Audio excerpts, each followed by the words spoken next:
और world cup से जुड़ी बड़ी खबर आपके लिए जाना जरूरी है। ऑस्ट्रेलिया ने पाकिस्तान को हराया है। ऑस्ट्रेलिया ने पाकिस्तान को 62 रन से हराया।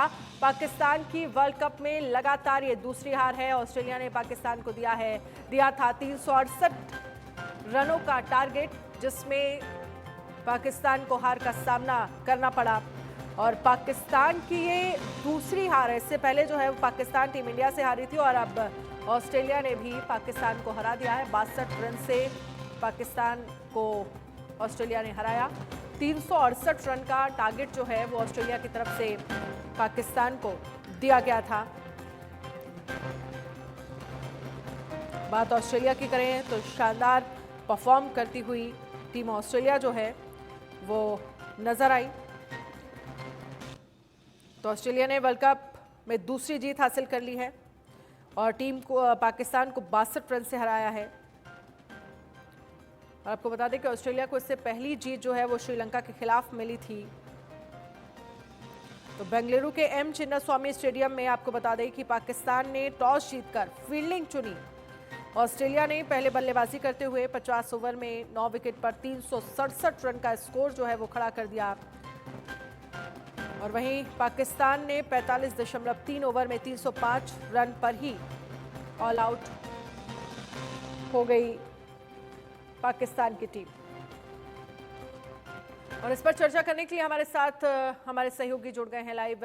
हमारे साथ मनोज जोशी जुड़ गए हैं एडिटर स्पोर्ट्स, साथ ही विभूति मिश्रा न्यूज रूम से हमारे साथ लाइव जुड़े हुए हैं। मनोज जी, आपके पास सबसे पहले मैं आना चाहूंगी, कैसे देखते हैं आज के परफॉर्मेंस को? ऑस्ट्रेलिया ने एक बड़ा टारगेट जो है वो पाकिस्तान को दिया, हालांकि बाद में टारगेट चेज नहीं कर पाई रनों का पाकिस्तान और हार का सामना करना पड़ा। देखिए, जो टीम पहले दो मुकाबलों में 200 रन भी ना बना पाई हो और वो तीसरा मैच जो है 215 रन 5 विकेट पर चेज करती है और चौथे मैच में रनों का अंबार लगा देती है, 367 रन बहुत बड़ा स्कोर होता है और उसके बाद मैच जीतती है। फील्डिंग जो है उसकी बहुत थर्ड रेटेड मानी जाती थी, जिसमें 9 कैच टपका चुकी है ऑस्ट्रेलिया की टीम। लेकिन यहाँ पर फील्डिंग का मिजाज बदला हुआ, बल्लेबाजी का मिजाज बदला हुआ। हालांकि गेंदबाजी में जो स्पिनर्स हैं वो कहर बरपाते हुए दिखाई दिए। तो यहाँ एक मैं समझता हूँ कि परफेक्ट टीम एफर्ट देखने को मिली ऑस्ट्रेलिया की। और 4 रोज पहले ये टीम 10वें नंबर पर पहुंच गई थी और यानी 10 टीमों में 10वें नंबर पर थी और आज ये टीम लगातार 2 जीत के बाद चौथे नंबर पर आ गई है और चौथे नंबर की टीम को 5वें नंबर पर धकेल दिया है पाकिस्तान को ऑस्ट्रेलिया ने। बिल्कुल। और हमारे साथ विभूति मिश्रा भी जुड़े हुए हैं न्यूज रूम से। विभूति जी, आप कैसे देखते हैं? पाकिस्तान की शुरुआत तो शानदार हुई थी। अगर हम शुरुआत की बात करें तो अब्दुल्ला, शफीक और इमाम उल हक जो मैदान में उतरे, जिन्होंने 50-50 एक तरह से कहा जा सकता है कि अर्धशतकी पारियां जो है वो खेली, लेकिन एंड में आते आते विकेट एक बार फिर से वही चीजें हम देख रहे हैं, जब लगातार पाकिस्तान जो है वो अपने विकेट खोता चला जाता है। देखिए, जो बाबर की कोई रणनीति आज काम नहीं आई। टॉस जीतने के बाद भी पहले फील्डिंग करना, उसके लिए ये सारी रणनीति फेल हो गई और खुद बाबर लगातार नहीं चल पा रहे हैं। ये पाकिस्तान के लिए बड़ा मुश्किल भरा समय है। ऑस्ट्रेलिया की ओर से भी लगातार देखिए मैक्सवेल नहीं चल रहे हैं, उसके हेजलवुड जो गेंदबाज हैं वो अच्छा नहीं कर पा रहे हैं, एक जंपा अच्छा कर रहे हैं और वहाँ पे आप देखिए स्मिथ नहीं खेल पा रहे हैं। 2 ओपनर जो जोड़ी है ऑस्ट्रेलिया की तरफ से भी और पाकिस्तान की तरफ से भी, दोनों ने अच्छा किया, दोनों ने नींव रखी। उसके बाद ऑस्ट्रेलिया लास्ट में संघर्ष करता नजर आया। अफरीदी को विकेट भी मिले लेकिन शुरू में वो प्रभावी साबित नहीं हुए। तो कुल मिलाकर हम कहें तो जो ओपनिंग जोड़ी है वो अच्छा कर रही है। पाकिस्तान ने भी शुरुआत की लेकिन बाद में उसके बल्लेबाज ढील होते चले गए और कप्तान बाबर तो बिल्कुल नहीं चल पा रहे हैं। अगर हम फील्डिंग की बात करें मनोज जी, तो आप कैसे देखते हैं पाकिस्तान की फील्डिंग में भी हमने देखा कि किस तरह से 3 जो कैच है वो छोड़े, वहीं ऑस्ट्रेलिया ने भी 2 कैच छोड़े। फील्डिंग को आप कैसे देखते हैं? कहीं ना कहीं आज मैदान में दोनों ही टीमों की तरफ से फील्डिंग जो है वो क्या वीक नजर आई? मुझे लगता है कि आपने दुखती रग पर उंगली रख दी है पाकिस्तान की। ओसामा मीर ने जो कैच छोड़ा वार्नर का, तब वो केवल 10 रन पर खेल रहे थे मिड ऑन पर। बहुत ही आसान कैच, जिसे कहते हैं लॉलीपॉप को अगर आप पकड़ाते हैं तो वो लॉलीपॉप कैच कहा जाता है। ऐसी मैदानों पर क्रिकेटर्स इस भाषा का इस्तेमाल करते हैं। लेकिन वो आसान कैच टपकाने का नतीजा था कि वो खिलाड़ी एक बहुत बड़ी पार्टनरशिप 259 रन की पार्टनरशिप करने में कामयाब हो गया और यहीं से मैच पलट गया। पूरी तरह से मजबूत स्थिति में रहा ऑस्ट्रेलिया। और उसके बाद हालांकि पाकिस्तान ने डैमेज कंट्रोल बहुत अच्छे तरीके से किया। मैं ये नहीं कहूँगा कि खराब खेले, बॉलिंग बहुत बाद में अच्छी रही। 35 ओवर के बाद उन्होंने रिस्ट्रिक्ट किया काफ़ी और जितने तेज़ी से रन बनने चाहिए थे उस वक्त एक समय तो लग रहा था जब 259 रन बने थे तो ऐसा लगने लगा था कि ये स्कोर 400 से 425 के बीच में जाएगा, लेकिन उसे 367 पर रोकना ये पाकिस्तान के बाद की गेंदबाजी जो पिछले मैच में भी बहुत शानदार रही थी 40 ओवर के बाद, लेकिन यहाँ 35 ओवर के बाद शिकंजा उन्होंने कसा और एक तरह से रिस्ट्रिक्ट कर दिया 367 के स्कोर पर। तो ये आपका फील्डिंग वाला जो आपने बात कही है बिल्कुल वैलिड पॉइंट है और यही एक टर्निंग पॉइंट भी साबित हुआ। अगर वो कैच ना छूटता तो आज कुछ भी हो सकता था। विभूति जी, क्योंकि अगर हम ऑस्ट्रेलिया की पार्टनरशिप की बात करें, स्टार्टिंग की बात करें, एक बहुत शानदार कहीं ना कहीं David Warner, Mitchell Marsh world cup में सबसे बड़ा एक तरह से ये कहा जा रहा है कि बड़ी ओपनिंग और पार्टनरशिप उनकी तरफ से की गई। 203 गेंदों पर 259 रन बनाए और मुझे लगता है कि ये सारी चीज़ें जो हैं वो ऑस्ट्रेलिया के फेवर में जाती हुई नजर आई और इसके बाद एक बड़ा और एक तरह से कहा जा सकता है कि बड़ा स्कोर जो है वो पाकिस्तान को ऑस्ट्रेलिया दे पाई। जी, ये एक रिकॉर्ड भी ऑस्ट्रेलिया के लिए। और मनोज जी ने सही कहा कि वो कैच छूटना वार्नर का मैच छूट गया उसके हाथ से। देखिए, ये पहले से तय था कि ये बैटिंग पिच है और इस पे अच्छे खासे रन बनेंगे। इस पे ऑस्ट्रेलिया ने इसका फ़ायदा उठाया, लेकिन पाकिस्तान जो है वो इसको वो चेज नहीं कर पाया। तो जाहिर तौर पे जो पहली जोड़ी है ऑस्ट्रेलिया की, डेविड वार्नर और मिशेल मार्श की, दोनों की सेंचुरी कमाल की और उसके बाद जो नींव रखी गई, जाहिर तौर पे लग रहा था कि कहीं स्कोर 400 से ज़्यादा ना हो जाए, लेकिन वो नहीं हो पाया। अफरीदी बाद में अच्छे चले, 5 विकेट मिला उनको। तो डेविड वार्नर की इस पारी को लंबे समय तक हमेशा याद रखा जाएगा। मनोज जी, डेविड वार्नर की पारी तो याद रहेगी, लेकिन मुझे लगता है कि बैक टू बैक जिस तरह से पाकिस्तान डिसीजन ले रहा है, जिस पिच पर हम ये देखते हैं कि बल्लेबाजी के फेवर में मानी जाती है, अच्छे खासे रन बनते हैं, वहाँ पर जो डिसीजन पाकिस्तान की तरफ से लिए जा रहे हैं, मुझे लगता है कि वो भी क्या टीम के लिए एक बड़ी हार का सबब बन रहा है।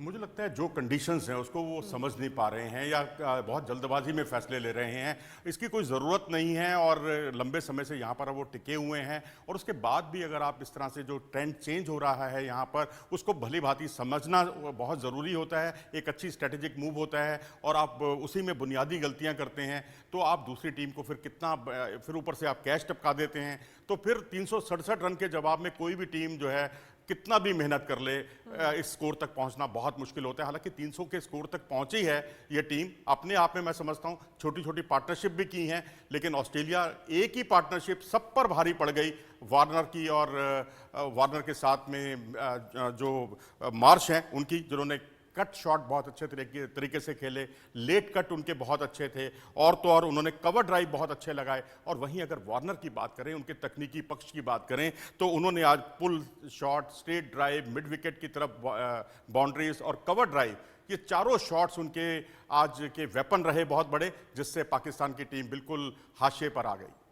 बिल्कुल, तेज गेंदबाजी जो है वो मनोज जी पाकिस्तान की मुझे लगता है कि एकदम बेअसर रही। अगर ऑस्ट्रेलिया के पावर प्ले की बात करें तो पावर प्ले में भी शानदार परफॉर्म करती नजर आई, एक भी विकेट जो है पावर प्ले में नहीं दिया, 82 रन बनाए और ये चीज़ें एक तो शुरुआत से ही सधा हुआ जब आप खेलते हैं तो उसका असर एंड में आपको दिखता है और वो जीत के रूप में बदलता है। जी, 23 रन का फासला रहा है पावर प्ले में दोनों टीमों का। एक टीम 82 रन बनाती है बिना कोई विकेट खोए, हालांकि पाकिस्तान भी कोई विकेट नहीं खोती। एक अच्छी बात थी, पाकिस्तान का पॉजिटिव साइन था कि उसने जो 1 या 2 विकेट उसके बहुत जल्दी गिर जाते थे, इस बार पावर प्ले में उन्होंने कोई विकेट नहीं गिरने दिया और इमाम और अब्दुल्ला शफीक ने बहुत अच्छी सदी हुई शुरुआत की और उसके बावजूद टीम जो है 59 रन बना पाई पावर प्ले में। 23 रन का ये फासला रहा, लेकिन मध्य ओवर अगर आप देखें, बीच के ओवर देखें तो दोनों का बराबरी का मुकाबला था। अगर ऑस्ट्रेलिया ने 127 रन बनाए हैं, क्षमा कीजिएगा 217 रन बनाए हैं 3 विकेट पर, तो पाकिस्तान टीम ने भी 217 रन बनाए हैं 30 ओवर के खेल में। यानी अगर पहले पावर प्ले को हटा दें, बाद के पावर प्ले को हटा दें, तो जो बीच का जो 30 ओवर का जो खेल है उसमें दोनों टीमें बराबरी पर थी, दोनों ने 217 रन बनाए। लेकिन शुरुआती ओवर और आखिर के ओवर जहां कोलैप्स हो गया पाकिस्तान का, पूरे 50 ओवर भी नहीं खेल पाई पाकिस्तान की टीम, यही दोनों टीमों के बीच का बड़ा अंतर साबित हुआ। बिल्कुल। और अगर हम बात विभूति जी बाबर आजम की करें, बाबर आजम का ना चलना इस मैच में भी और इससे पहले वाले मैच में भी, एक होता है ना कि अगर टीम का कप्तान अच्छा परफॉर्म कर देता है तो बाकी टीम के लिए प्रेशर कम हो जाता है। हमने जब भारत के खिलाफ पाकिस्तान खेल रहा था तब भी हमने ये देखा, प्रेशर में थे पाकिस्तानी खिलाड़ी, और आज भी मुझे लगता है कि प्रेशर ही था जब आप परफॉर्म नहीं कर पाए। बाबर आजम का ना चलना एक बड़ी चुनौती है पाकिस्तान टीम के लिए, आपको क्या लगता है? जी हाँ, हमारे सहयोगी हमारे साथ में कमलाकांत जी हैं। कमल जी, बाबर जो है इतने बड़े खिलाड़ी, वो चल नहीं पा रहे हैं, पाकिस्तान के लिए कुछ कर नहीं पा रहे हैं। नहीं, हालांकि बल्लेबाज अच्छे हैं, आज फिर नहीं चल पाए, लेकिन स्टार्टिंग उन्हें ठीक मिला था, बैटिंग अच्छी चल रही थी। लेकिन मुझे भी लगता है कि कहीं ना कहीं उनके प्लानिंग में कुछ गड़बड़ी था आज मैच में। जिस तरीके से ओपनिंग बल्लेबाजी हुई, फिर विकेट गिरे, वो जो पार्टनरशिप थी, पहली विकेट की पार्टनरशिप बिल्कुल उसी तरीके से था जिस तरीके से ऑस्ट्रेलिया के शॉन मार्श और माफ करेगा मार्श और वार्नर की साझेदारी हुई थी। इसके बाद फिर उसी तरीके से पाकिस्तान के साथ भी हुआ, लेकिन जो विकेट गिरने का सिलसिला पाकिस्तान के साथ था वो नहीं थमा, और जो टारगेट था वो काफ़ी लंबा था और उसको चेस नहीं कर पाए। हालांकि कैप्टनसी में थोड़ी प्रॉब्लम जरूर है बाबर आजम के साथ, क्योंकि जब तक कैप्टन नहीं चलेगा, कैप्टन चलना बहुत जरूरी है, कैप्टन चलेगा तो फिर पूरी टीम चलती है। हालांकि अब बाबर को समझना होगा कि अब उन्हें आगे क्या करना है, क्योंकि आज के हार के बाद जो पॉइंट्स टेबल में जो पाकिस्तान की टीम है वो नंबर 5 पे आ गई है और ऑस्ट्रेलिया अब नंबर 4 पे है। यानी अब यहाँ से अगर पाकिस्तान को सेमीफाइनल में बने रहना है तो आगे आने वाले मैचेस में पाकिस्तान को ध्यान देना होगा। एक सवाल मैं करना चाहूँगा मनोज जी से। मनोज जी, देखिए ऑस्ट्रेलिया जीत गई है, अच्छी बात है, लेकिन उस टीम में भी काफ़ी कमियां दिख रही है। मैक्सवेल नहीं चल पा रहे हैं, स्मिथ अच्छा नहीं कर पा रहे हैं, हेजलवुड इतने अच्छे बॉलर कुछ कमाल नहीं कर पा रहे हैं। देखिए, हेजलवुड जो है विकेट नहीं ले पा रहे हैं ये कहिएगा, लेकिन गेंदबाजी में उन्होंने रनों पर नियंत्रण रखा है और टीम के सबसे किफ़ायती बॉलर साबित हुए हैं। हाँ, मैं इस बात से आपकी इत्तेफाक रखता हूं कि वो जिस तरह से विकेट टेकिंग बॉलर हैं, जिस तरह से भारत के खिलाफ भी उन्होंने शानदार 2 विकेट चटकाए थे शुरुआती ओवरों में, उस तरह से कामयाबी उनको नहीं मिल पा रही है और 1 विकेट उनको मिलता है, वो भी कुचल्ला बल्लेबाज का। लेकिन जहां पर जिस तरह से हेजलवुड ने आज कटर गेंदें फेंकी, हार्ड लेंथ पर गेंद फेंकी, उछाल उनको मिला, डॉट बॉल का उन्होंने प्रेशर बनाया, शायद उसका फायदा दूसरे छोर वाले जो गेंदबाज हैं वो उठाने में कामयाब रहे। हेजलवुड को विकेट नहीं मिला, लेकिन रनों पर उन्होंने नियंत्रण जरूर लगाया। अभी थोड़ी देर पहले हम बाबर आजम के बारे में बात कर रहे थे, मैं इस पर एक चीज आपकी जोड़ना चाहूंगा कि जिस तरह से वो मिड विकेट पर आउट हो रहे हैं, जैसे आज आउट हुए मिड विकेट पर, और इसी तरह से वो जो नीदरलैंड के खिलाफ मुकाबला हुआ था वहां पर भी उन्होंने वही उसी जगह पर कैच दिया था और वो जिस तरह से आउट हुए। भारत के खिलाफ उन्होंने हाफ सेंचुरी जरूर बनाई, लेकिन जिस तरह से उनके पैर चलने बंद हो गए, ना वो फ्रंट फुट पर जा रहे हैं ना वो बैक फुट पर जा रहे हैं, खड़े खड़े खेल रहे हैं, आधा कदम आगे बढ़ाते हैं, आधा कदम पीछे बढ़ाते हैं। तो इस तरह से कम से कम मैंने बाबर आजम को इतना जूझते हुए पहले कभी नहीं देखा। बाबर आजम का जूझना, और मुझे लगता है, लेकिन अगर वहीं शाहीन शाह अफरीदी की बात करेंगे तो 5 विकेट उन्होंने लिए हैं, वो अपने आप में शानदार उनका परफॉर्मेंस जो है वो रही। लेकिन इन सब के बीच आने वाले समय में क्या देख पा रहे हैं आप पाकिस्तान की टीम को? अब तो पॉइंट टेबल्स पे अगर हम बात करते हैं तो 5 नंबर पर आ गई है, और दूसरा क्योंकि अगर 2 match back to back Pakistan ने हारे हैं, मुझे लगता है कि पाकिस्तान को सोचने पर मजबूर होना चाहिए, सोचना चाहिए कि कहीं ना कहीं प्लानिंग में कुछ ना कुछ गड़बड़ी ज़रूर हो रही है। जी हाँ, अगर आपके पास स्पिन बॉलिंग अटैक ही नहीं है तो और भारत की पिचों पर आप कैसे उम्मीद कर सकते हैं जीतने की? अब ऑस्ट्रेलिया की टीम जो अपनी तेज़ गेंदबाजी के लिए जानी जाती है, अपनी बल्लेबाजी के लिए जानी जाती है, वहाँ एडम जेम्पा आकर 4 विकेट चटकाते हैं। इतना ही नहीं, पिछले मैच में भी 4 विकेट चटकाते हैं श्रीलंका के खिलाफ। फ़र्क इतना है कि वहाँ वो पूरी तरह से अपनी गुगली पर फोकस थे, केंद्रित थे, लेकिन यहाँ पर गुगली पर केंद्रित नहीं थे। यहाँ उनकी वैरायटी काफ़ी ज़्यादा दिखाई दी और उन्होंने एक तरह से मजबूर किया अपने विकेट देने के लिए। कोई उन पर स्वीप शॉट खेलते हुए आउट हुआ तो कोई उन पर डिफेंसिव शॉट खेलता हुआ और आखिरी क्षणों में एज लगते हुए गेंद बाहरी किनारा लेती हुई पीछे गई। तो इस तरह से उन्होंने जो विकेट्स लिए हैं लगातार 2 मैचों में, वो अपने आप में प्रशंसनीय हैं। लेकिन वहीं पाकिस्तान के साथ सबसे बड़ी दिक्कत है कि शादाब और नवाज दोनों नहीं चले और अंततः जो उनके उप कप्तान हैं शादाब, उनको टीम से बाहर करना पड़ा। ओसामा मीर आए, ओसामा मीर आज उन पर अनुभवहीनता का ठप्पा लगा और वो आज अनुभवहीन गेंदबाजी का ही असर था कि वो उस तरह की गेंदबाजी कर नहीं पाए, सही स्पॉट पर बॉल नहीं डाल पाए और जिस तरह से कैच टपकाया वो तो खैर उसके लिए मैं समझता हूँ इस मैच के सबसे बड़े मुजरिम अगर कोई हैं तो बिल्कुल वो बिल्कुल, क्योंकि यही अगर हैं। वार्नर हर का कैच क्षेत्र में छोड़ वो रहे सफल हैं, रहे। अगर आप वार्नर का कैच छोड़ रहे हैं, अगर आप स्टीव स्मिथ का कैच छोड़ रहे हैं, तो फिर आप समझिए कि आप कितनी बड़ी मिस्टेक कर रहे हैं। इस पर वर्कआउट करने की जरूरत है, मुझे लगता है पाकिस्तान को। जी हाँ, बिल्कुल। मैं तो कहूँगा कि पाकिस्तान टीम को, क्योंकि गेंदबाजी उस लेवल की हो नहीं रही, ठीक है, आज अफरीदी लय में दिखाई दिए और बाद के ओवरों में जो है टीम काफ़ी सदी हुई गेंदबाजी करती है, लेकिन जब तक बहुत देर हो चुकी होती है, 30 से 35 ओवर के से पहले पहले वो गेंदबाजी क्यों नहीं होती जो बाद के 15 ओवरों में होती है। ये सबसे बड़ा एक बुनियादी सवाल है जिसका जवाब उन्हें ढूंढना ही होगा, नहीं तो बहुत देर हो जाएगी। अभी आप टॉप 4 से बाहर हुए तो आप देखिए क्या फर्श अर्श से फर्श तक का सफर और फर्श से अर्श तक का सफर पाकिस्तान ने देखा है। 2 महीने पहले यही टीम दुनिया की नंबर 1 टीम थी, एशिया कप में हारी, फाइनल में नहीं पहुंच पाई, श्रीलंका से हारी, भारत से हारी और उसके बाद अब यहाँ पर जिस तरह से 2 मुकाबले उसने हारे हैं, तो एक तरह से अब ऑस्ट्रेलिया और पाकिस्तान दोनों टीमें अब 2-2 मुकाबले हार चुकी हैं और पहले टॉप 4 से भी वो ठीक बाहर है, हो चुकी ठीक है। है, ठीक है।